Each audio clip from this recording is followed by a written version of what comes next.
Hi everybody, Belle here, KitchenAid's in-house maker. So it's that time of year where many of us are heading overseas to escape the winter cold. Well, that's not happening this year, but that doesn't mean that our taste buds can't experience the flavors of the world.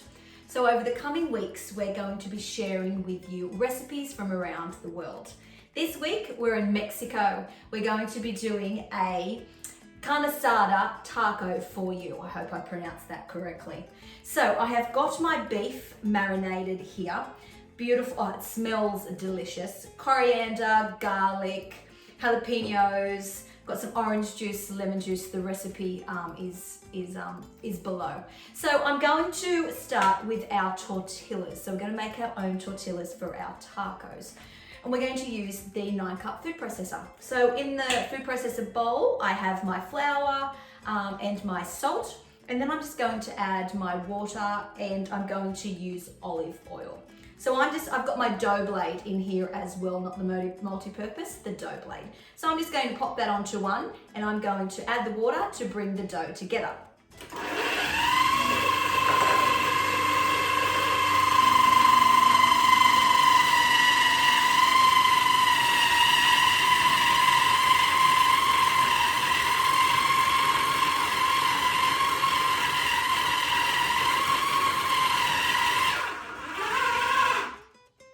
Perfect, so you can see that dough has come together. I am going to put it back on for another 30 seconds just to get it nice and smooth and to continue that kneading process. Then I'm going to take it out and roll it into 8 individual little balls and let them rest. And then we're going to go ahead and cook those as per the recipe. So I hope you give the recipe a go, take a look, and enjoy the flavors of the world coming up. Thank you.